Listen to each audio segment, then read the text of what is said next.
Nous allons maintenant écouter notre avant-dernière plaidoirie, qui est celle de Claire. Un sourd a-t-il des droits ?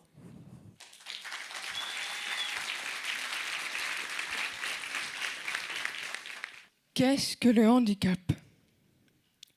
Il s'agit de toute limitation d'activité ou restriction de participation à la vie en société. Aujourd'hui, nous parlerons de la surdité. Peu d'entre vous sauront la définir exactement, mais nous comprenons votre ignorance. C'est vrai, si je vous demande qui parmi votre entourage est atteint de surdité depuis la naissance, votre réponse sera certainement personne. Parce qu'en France, ce sont 7 millions de personnes touchées par la surdité. Celle-ci même dépistée chez près de 800 nourrissons chaque année. Près de la moitié de ces nouveau-nés est touchée par un trouble sévère et profond affectant la communication et la sociabilisation. Cela peut entraîner la honte, la colère et la solitude. Elles sont souvent causées par le sentiment d'être ignorées, ridiculisées ou peu appréciées par les entendants.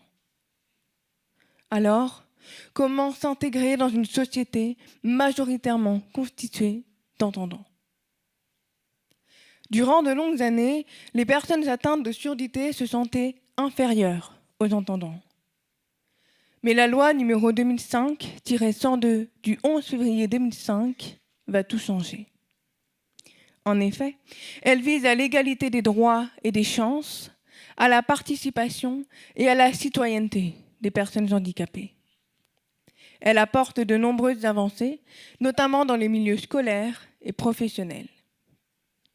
Concernant le milieu scolaire, elle souhaite la scolarisation prioritaire des élèves handicapés en milieu ordinaire.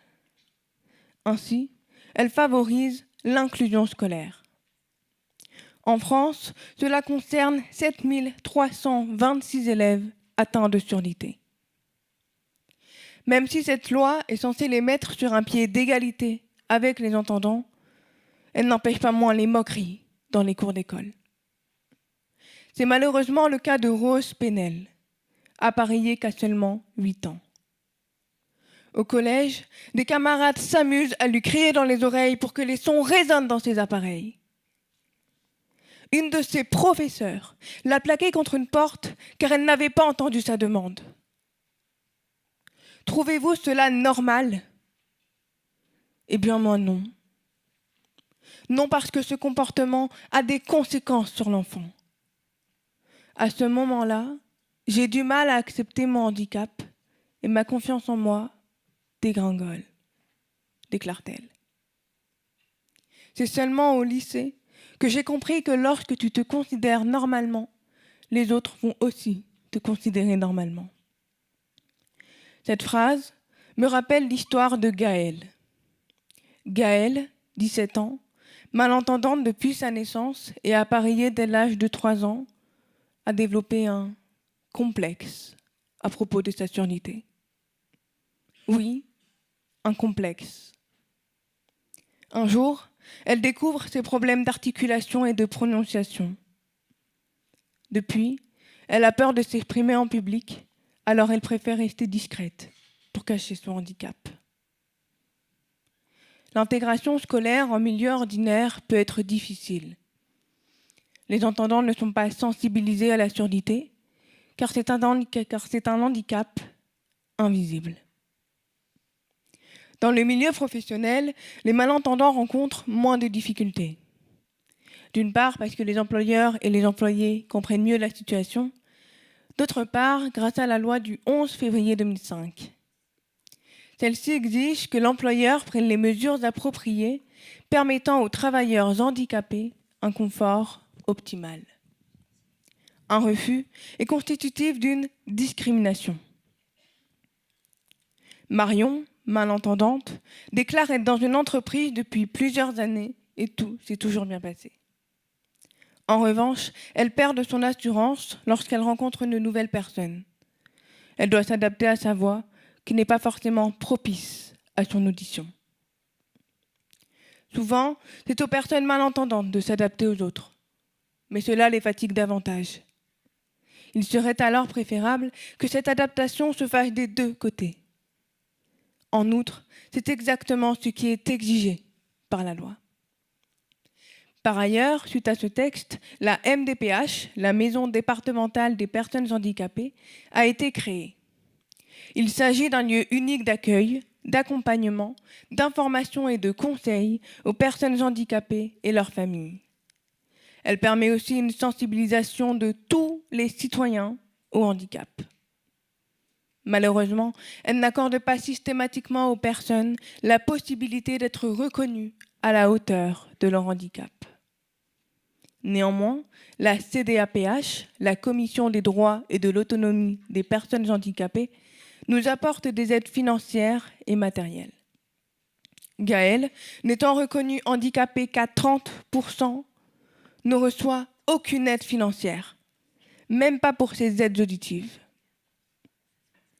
De plus, la langue des signes française est elle aussi une aide dans notre vie sociale. Elle est aujourd'hui reconnue comme une langue à part entière. Cependant, saviez-vous que certains la qualifient comme une langue étrangère? Ceux qui la pratiquent sont donc des étrangers?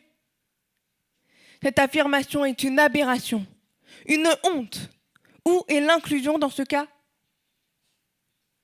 Entre l'application théorique et la mise en pratique de la loi, le manque de moyens financiers et humains ne permet pas de satisfaire l'intégration sociale des sourds et des malentendants. Alors oui, l'État met des choses en place pour faciliter notre quotidien. Mais la surdité reste un handicap peu mis en avant et peu expliqué. La raison est simple. Il y a peu de sensibilisation. Tâche qui, je le rappelle, doit être accomplie par la MDPH. Mettez-vous 2 minutes à notre place.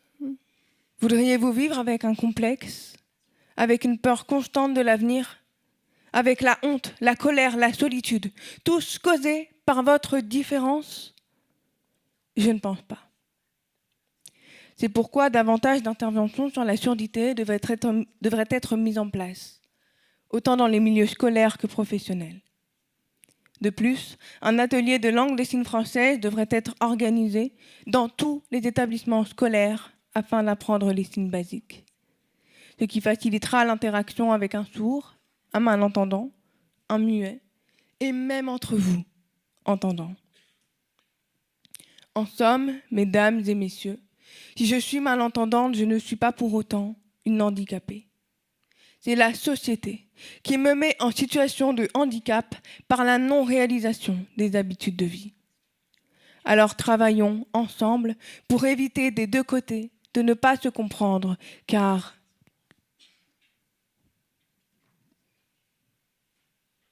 et là, qui est en situation de handicap ou qui se sent exclu, perdu?